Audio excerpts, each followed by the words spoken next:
Yep. We can borrow Michael's one. That's for Michael because he wasn't here yesterday.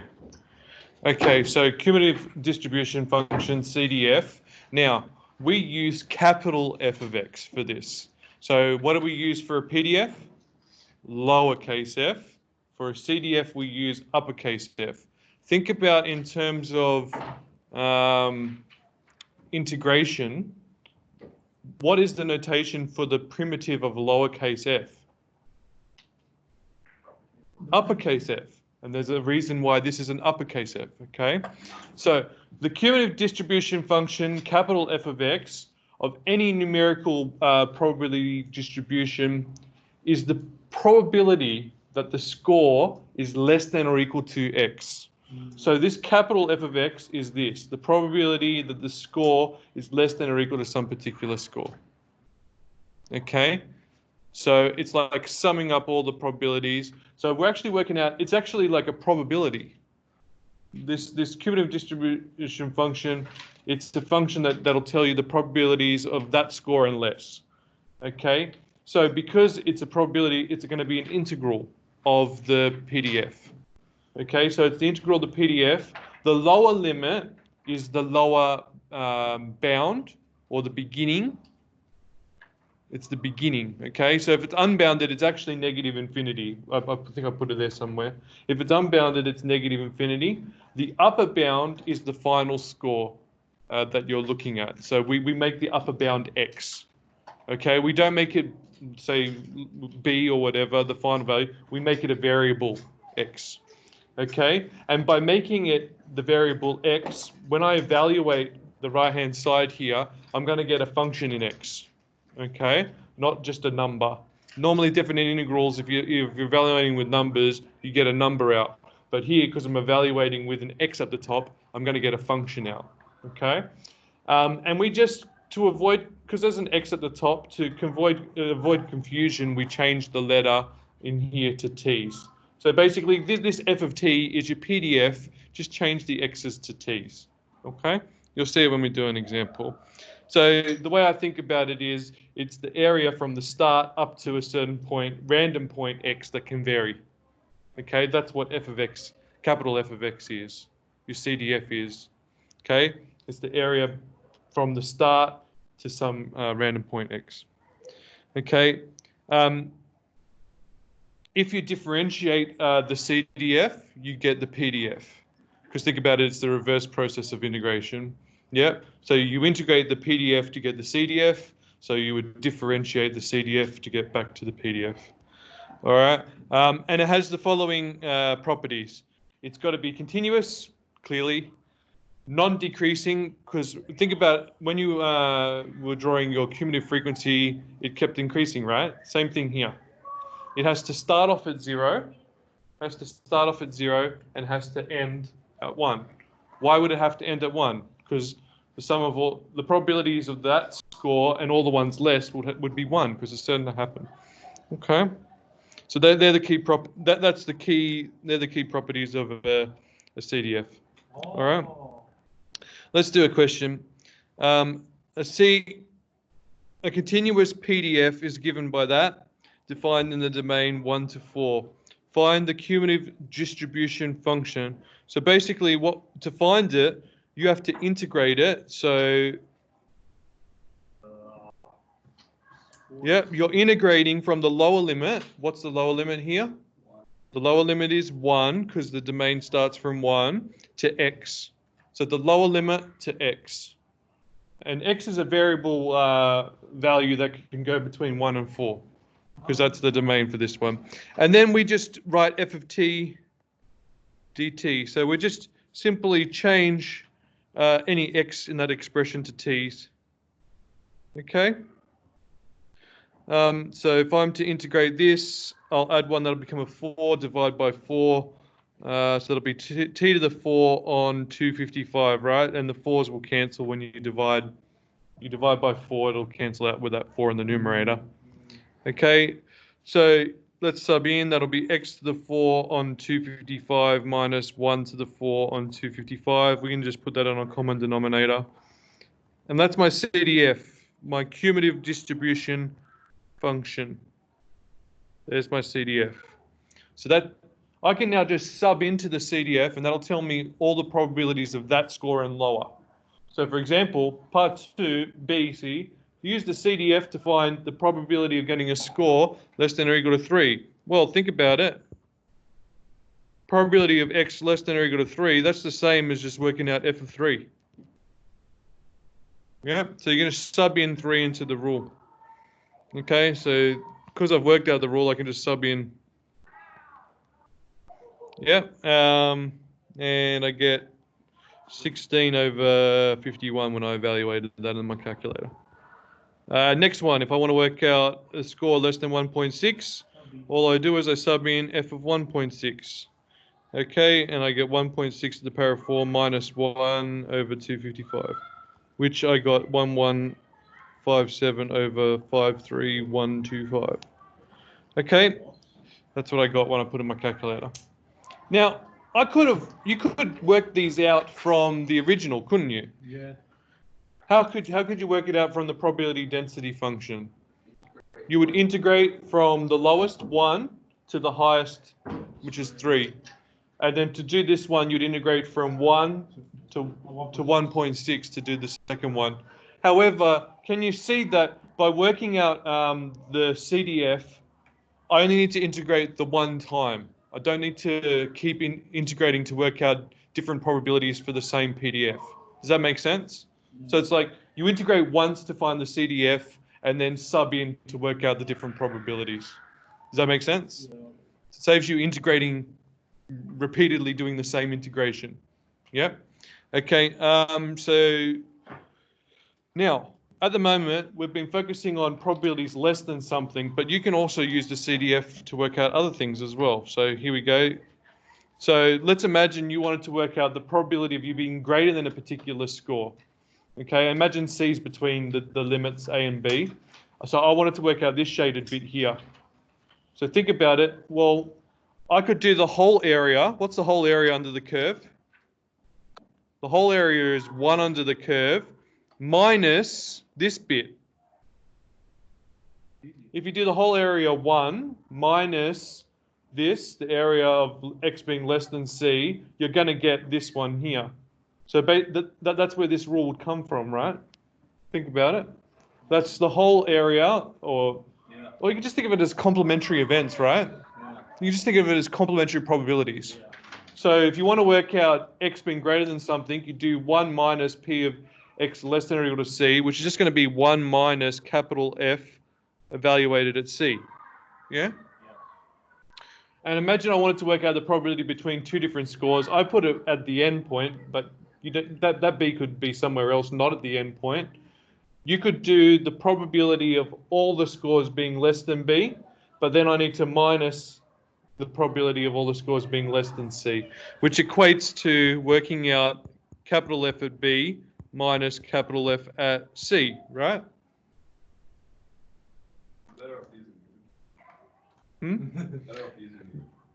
Well, let's see. Imagine you're given the CDF. So here's the CDF. You're already given it. Define in domain 1 to 6. Find the value of getting a score greater than 5. Remember, it doesn't matter if there's equal to or not. Okay, just remember these rules work. See how, like, it doesn't matter equal to or not because it's continuous. Okay, we talked about that last lesson, didn't we? So this one here, if I want to work out probability is greater than, well, I look at the complementary. I look at the complementary, less than x less than or equal to 5. The equal doesn't matter, but I'm just going to put it in because it is the complementary event. So this guy here, this p, that's going to be f of 5, isn't it?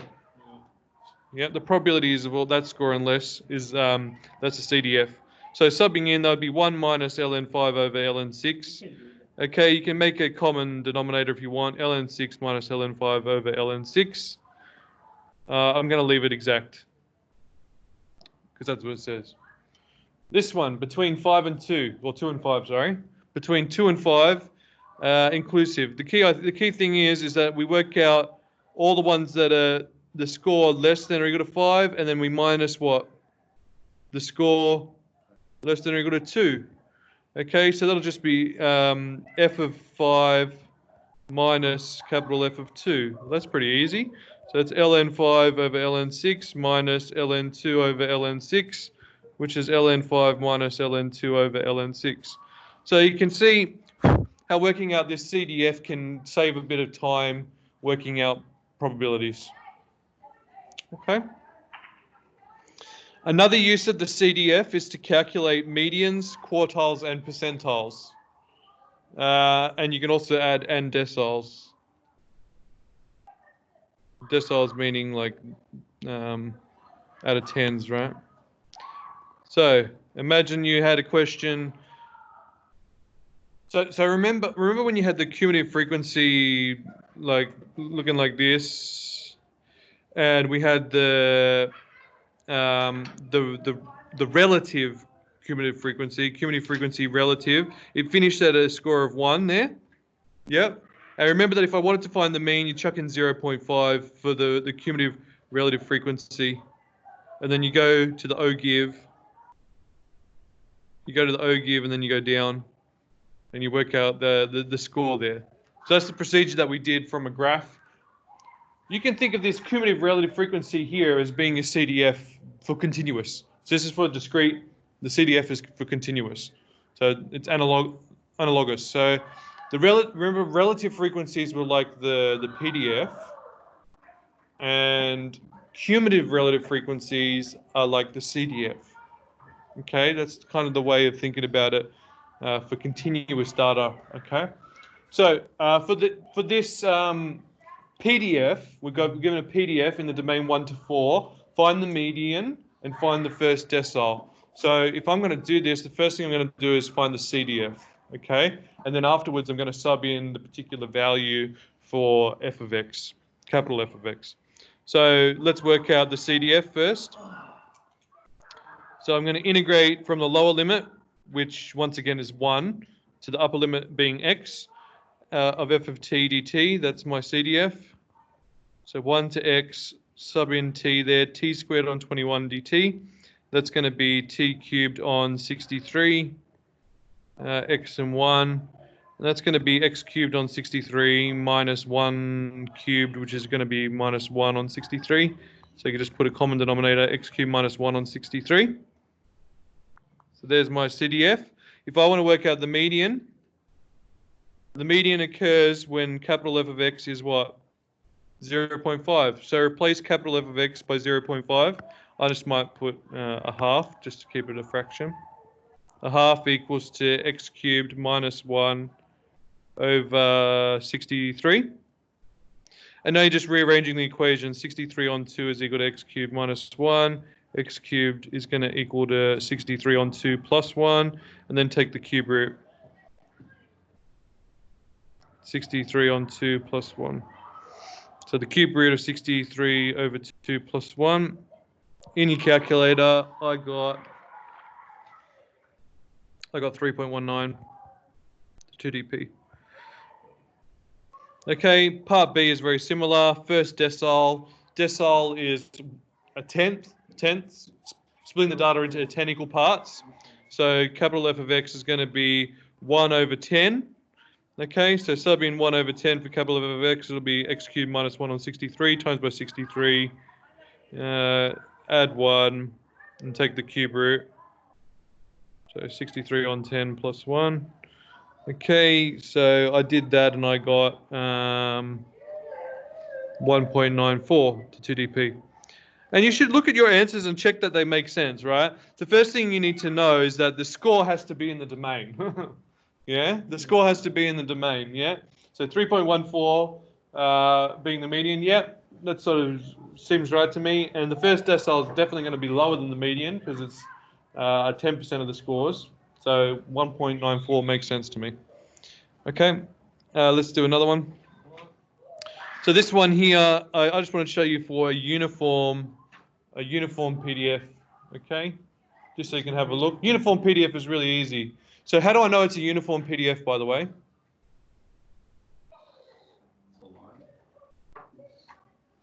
no x. There's no variable in the. Yes, yeah, it's a constant function. Yeah, if the PDF is a constant function, it's a uniform PDF. So that's a uniform PDF because there's no x or whatever. It's just a constant half, and we've got the domain 0 to 2. I've got to work out lower quartile, median, upper quartile of x. So let's do it. First step, let's work out the CDF. So the CDF with capital F of x is going to be the integral from from 0, y from 0, because the lower limit is 0 there, from 0 to x of a half dt. Yep, that's f of t dt. Integrating that, that'll just be x on 2. Oh, I'll do it the long way. T on 2. T on 2 limits 0 to x. Sub in, you get x on 2 minus 0. So your CDF is linear. So that's an important thing. And if you think about it logically, it should make sense. If your PDF is a constant, your CDF will definitely be linear. Okay, so for uniform distributions, uniform PDFs, your CDF is linear. Okay. So think about it. What's the lower quartile? How do I work that out? What do I sub in to f of, not for x, but for f of x. Make sure you're putting in a quarter for f of x. Okay, so 1/4 is equal to x over 2, so x is going to be a half. For the median, what do you put in? F of x, capital F of x is a half, so a half is equal to x over 2, so x is going to be 1. And for the upper quartile, what do you put in? Yep, capital F of x equals 3/4. So 3/4 is equal to x over 2, and x is going to equal to 3 over 2. I want you to have a look at the three answers we got for the lower quartile, median, and upper quartile, and think if that makes sense to you. Because this is a uniform distribution, everything should be spread equally in terms of quartiles. Because it's uniform, the quartiles should be evenly spread, right? Yeah. So going 0 is the lowest score, then first quartile a half, second quartile the median 1, third quartile 3 over 2, and then the last is 2. That makes sense. Everything makes sense. So for uniform PDF, quartiles are equally spaced. And that should make sense. Okay. 2, 4, 6, 7. Do you want to do a bit of theory, or do you want to just push on? Sorry, theory or push on, that's the same thing. Do you want to do textbook? No. No, you want to push on? Well, look, we'll just finish this off. Okay, we'll finish 10 and 11. We'll do 10 and 11, and then I'll let you do 6B. All right, so I want to prove this formula. So there's a formula for a CDF for a uniform random variable. So for a uniform random variable, that's the formula there. This is not on the reference sheet, and I don't expect you to remember this. Not on ref sheet. I expect you to derive it because it's really easy to derive. We'll do it now. But I do expect you to memorize this definition for a PDF or be able to derive it very easily. Okay, that's not on reference sheet either. Remember, we did that yesterday. Yeah? And we did it by just drawing a rectangle, didn't we? Yeah? That's the easiest way to do. Like, I wouldn't remember this. I just remembered to do the rectangle, and you can work out the height of the rectangle. The height of the rectangle has to be 1 over the width of it, and the width of it is b minus a. Okay? Okay, so let's do it. So let's derive it. So it's going to be the integral. Now, the lowest value is what? A. And the upper value will be x as always, f of t dt. Okay, so a to x. Now, subbing in, well, there is no x's, so I don't have to change anything. That's just 1 over b minus a, and then I'm going to put a dt. Integrating this is just going to add the t at the top, and the limits are xa there, and you can see the result popping out straight away, can't you? X over b minus a over b minus a, and when you combine that, you're going to get x minus a over b minus a, and that's your capital F of x, your CDF. So your CDF for a uniform random variable, x minus a over b minus a. Last one. Last question to deal with the theory for b. Let's get it done.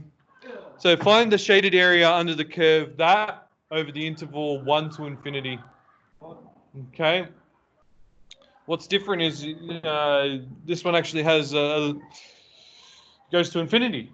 No, that's a bit different. Have we done that before? No, I don't think so. Yes. So firstly, if we want to work out the area, quick plot. 1 on x squared will kind of look like this, won't it? I've kind of, yeah. It's hyperbola, square the values. It'll decrease really, really quickly. You'll have an asymptote. And I'm going from 1, so it's going to start from when x is 1, what's y?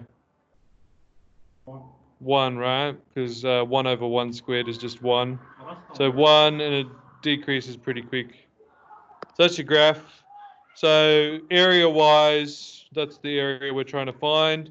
I don't even need absolute value, do I? Okay, so area equals, I'm going from 1 to infinity. That's interesting. Of 1 on x squared a dx. Loggy. All right, so no log. That would be 1 on x. So that's x to the negative 2. That's the way we integrate this. Okay, so integrating this, you would have x to the negative 1 on 1. There would be an infinity here and a 1. Now hold on, I've got to divide by negative 1. Add 1, divide by new power. Oh, yep. So that's going to be negative 1 on x, 1 to infinity.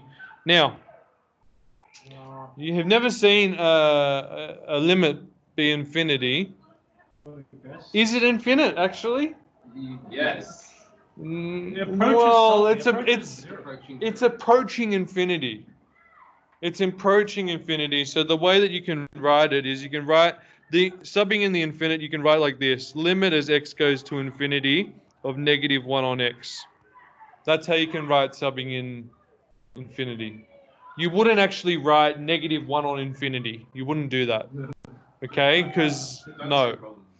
And then you minus, and we sub in 1, it'll be negative 1 on 1. That limit there is going to obviously equal to what? 1.